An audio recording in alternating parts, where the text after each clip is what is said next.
All right, guys, we're finally done with Chucky, episode 8, An Affair to Dismember, which is a really cool title. All the titles for the episodes are really awesome as well.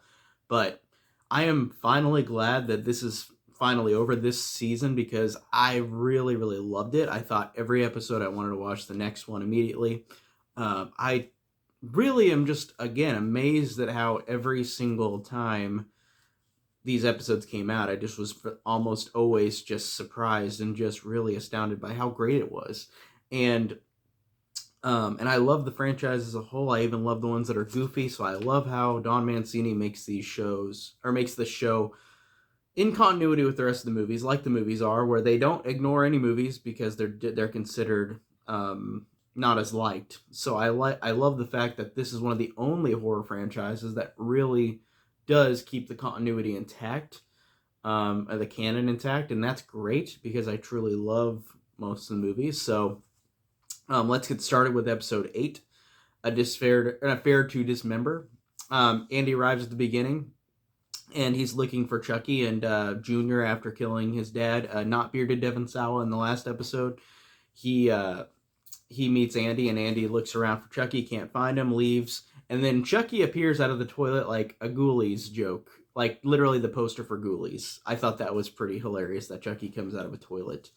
There's a lot of horror references in this episode. Definitely out of the whole show, this has definitely got probably the most. I know that Cape Queer episode had the Cape Fear in it, but this one has a Shining reference as well, which is hilarious because in Seed of Chucky, Chucky does hatchet or use an axe to break down a door and put his face to the door, and then he says, I can't think of a thing to say, fuck it," in Seed of Chucky.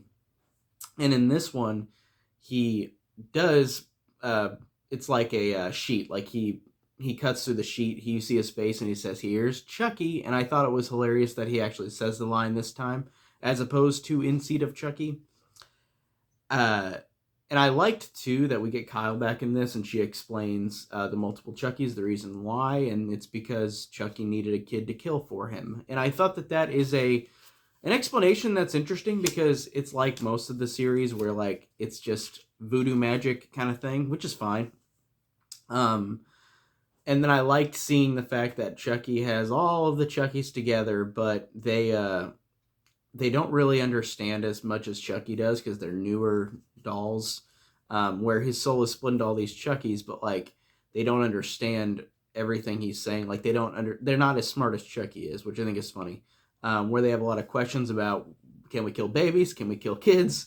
And Chucky's like, no, we're not animals. We kill anybody over 6 years old. Like that stuff is funny because it's just so silly Chucky. And I like how Chucky dances and he sings, he says, "We're gonna party like it's 1999. And then Junior, of course, says, "What does that even mean?" Because he's not that old. That's pretty funny. I really liked that Tiffany and Nika, like Tiffany really does like Nika. I don't know if it's sexual. I don't think it's sexual, but she does really like Nika as as more so than whenever Chucky takes over Nika's body. So I like how Nika, like Tiffany's kind of keeping Nika in protection a little bit. So I thought that's pretty interesting. Chucky almost kills Tiffany again. Nika Chucky, like Chucky in Nika's body. And this is confusing because there's so many Chuckies in this episode, but Chucky in Nika's body tries to kill Tiffany, and Tiffany is like, don't do it. And Nika Chucky says, "How many times have I killed you, Tiff?" I think it's 4 times, including human bodies and doll bodies. And I thought that was really funny because she died in Bride of Chucky. Chucky killed her as a doll. Well, I guess she died from giving birth to Glenn / Glinda, I guess, or Glenn. But then in Seed of Chucky, she dies as a doll. And then in Bride of Chucky, she's killed as human Tiffany. And in this one, it would have counted as the 4th time if Chucky killed her then. But that's pretty hilarious that they killed each other that many times, and are always pissed off at each other that many times. I think that's really funny, and it never gets old. Like, I still think that joke still works. But I like how Tiffany goes up to a Chucky doll that's like taunting her, and she just like cuts his throat open, and this Chucky doll like flies back, or his neck like falls back, and you just see blood coming out of it. Out of a doll's head. I thought that was funny. um, just out of the doll's throat. Like, and also whenever Kyle kills that Chucky doll earlier, whenever Kyle meets Jake and um, she kills Chucky and like shoots him in the head and like his head like explodes and it's really funny. The gore in this is really really hilarious. Like I just really like how insane the gore is.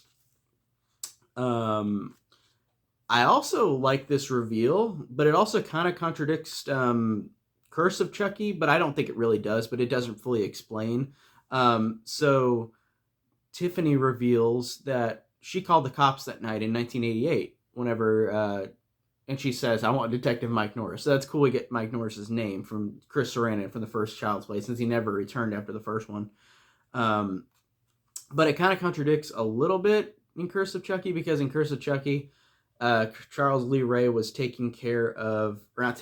was torturing Nika's mom and has her tied up down in the basement, and he loves her, but he's torturing her. And then the cops chase him from that location, but I guess it makes sense in context, because he'll go away from Tiffany because Tiffany said, "You don't kill with me anymore. Why don't we kill together?" And blah blah blah.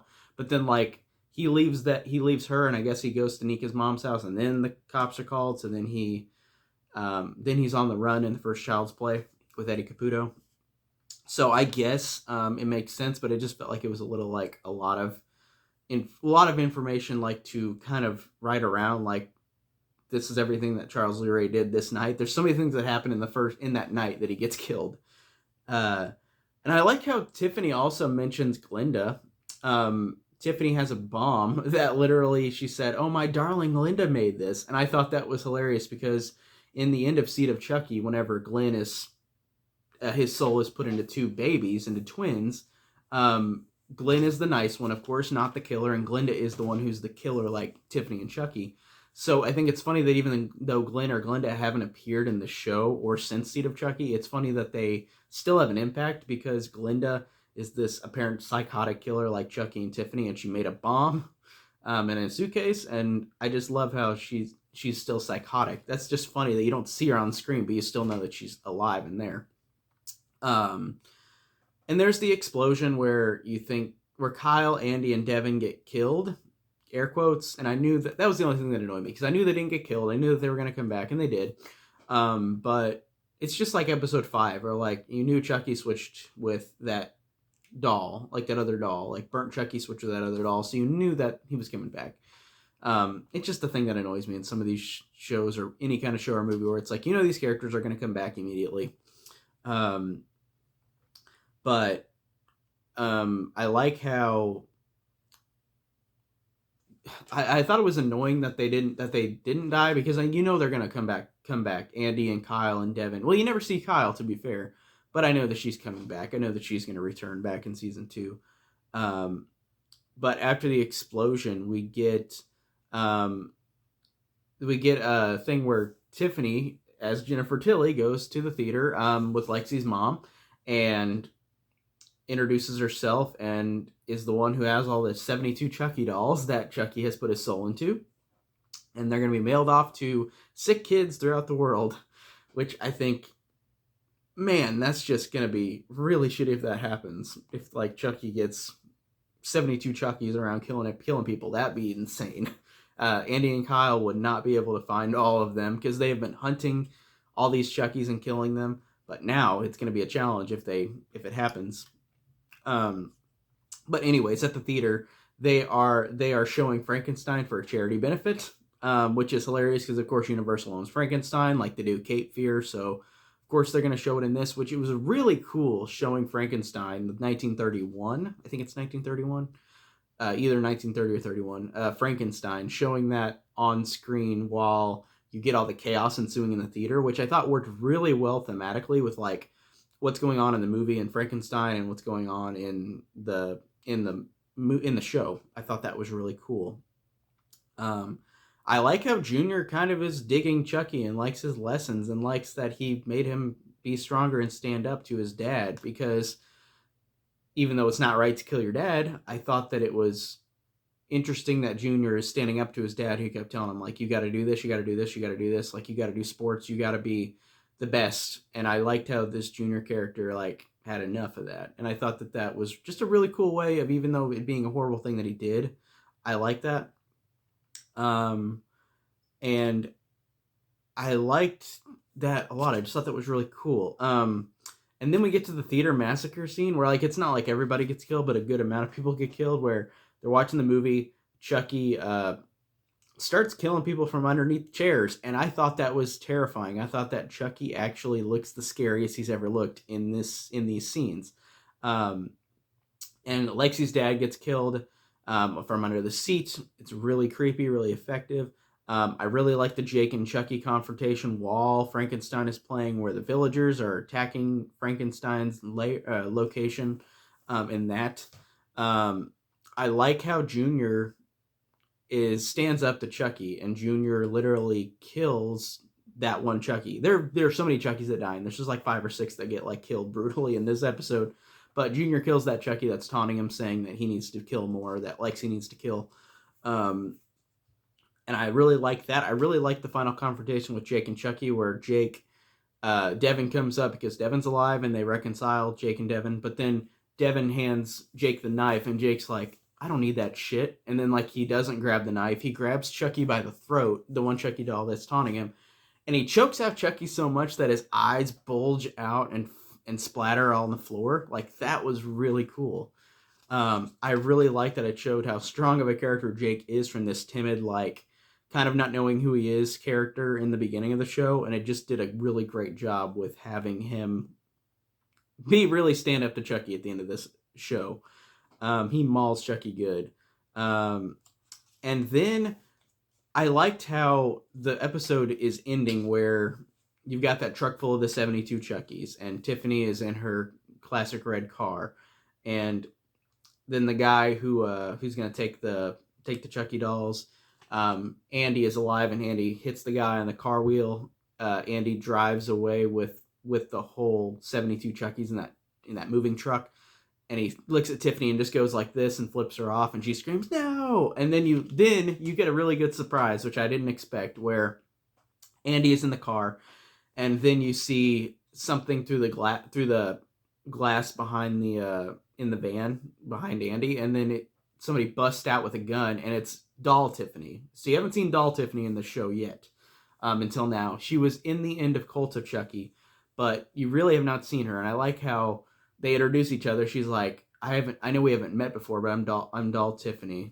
Pleasure's all mine. And Andy just says, like, I thought you'd be better looking. Like it was a funny joke for this doll, because Tiffany as a doll is kind of good looking. Like, it's funny to say she looks like Jennifer Tilly, but she also looks weird as well, the doll. But it was a funny joke that Andy said, like, I thought you'd look prettier than that. And I like how now, with the episode ending, Andy is on the run with Tiffany doll, with them at gunpoint, and all the Chuckies in the back of the moving van. So who knows where they're going to go. And of course, season 2 was announced day before this episode was released. So I'm excited. I like the ending scene where Jake, Devin, and Lexi are at Junior's family's grave. And it actually really was touching, because usually in horror movies, you don't always get that, where like you get a moment of like peace, of like, even though these characters died, Junior and his dad, Devin Sawa, and his mom, Lexa Doig, like, they all died by Chucky. I thought, or Junior, but they died altogether. I like the fact that you get a moment of them at the grave, and I didn't expect that in a Chucky movie, or in a Chucky thing, in this Chucky series. So I like that. I like that Mrs. Fairchild, who was the teacher, science teacher, she's got out, I guess she got out because they were saying that she's the one who killed everybody, but she didn't, of course, kill anybody. So she was out at the end, so it's implied that she got out scot-free because she didn't kill anybody. And then there's a shot of a hand, like there's a shot of like a point of view shot of like a tree, like somebody's watching them at the grave from the tree, and this hand with black gloves comes out, and I'm like, who is that? I really don't know who that would be. Maybe it's Kyle, maybe. But I really don't know, to be honest. But I'm wondering who it's going to be in the next season. We'll see. But But then we get this weird scene where I kind of was like, what? This is kind of odd. I mean, I liked it, but it was odd, where Chucky is by the fire and he describes all the kills he did in the show, which is cool because whenever you're watching gory movies, it's fun to watch those things. Like, I love seeing the gore and I love seeing the how many kills there are. So it's funny to see that Chucky said he had 21 kills, describes how he killed everybody, and it was hilarious because Chucky is really funny. And he just does a great job of being humorous. But it was just an interesting way to end the episode and end the season. But I still really, really liked it. I thought it was really fun. Like I said, I love the Chucky franchise. I've always loved it for a long time. So I'm so glad that we're getting more, and it's just in TV show, in a TV show medium, which is awesome. Because Don Mancini does great with characters and with gore and violence and humor. So I like that all that can blend together into a good TV show. And I can't wait for season 2. And that is it for today. I will see you guys in the next video. Take care.